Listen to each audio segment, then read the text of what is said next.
என்ன என் கிரெடிட் கார்டில் 10,000 ரூபாய் தைச்சிருக்க? என்ன வாங்கின? ஆமாங்க, சொல்ல மறந்துட்டேன். இந்த சேலை எப்படிங்க இருக்கு? எனக்கு நல்லா இருக்குமா?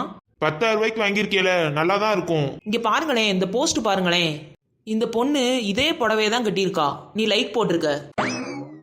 எனக்கு தெரியும் உனக்கு என்ன தவிர வேற எந்த பொண்ணையும் பிடிக்காதுன்னு. ஆமால, நல்லா இருக்குல்ல. ஸோ நீ இந்த புடவைக்காண்டி தானே லைக் போட்ட. ஆமா, உனக்கு சூப்பரா இருக்கும். நீ கெட்டினேன்னா ரொம்ப அழகா இருப்ப. அதனால தான் 2 நாள் கடைக்கடையா ஏறி இறங்கி தேடி இந்த புடவையை வாங்கியிருக்கேன். ஓ, சரி சரி.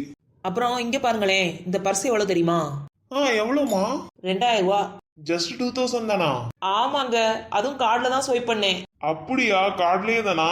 ஆமாங்க, ஏன்னா இந்த பொண்ணோட இன்னொரு போஸ்ட்டுக்கு பியூட்டிஃபுல் அப்படின்னு எழுதியிருக்க. நீங்க பர்ஸை தானே சொல்லியிருப்பீங்க.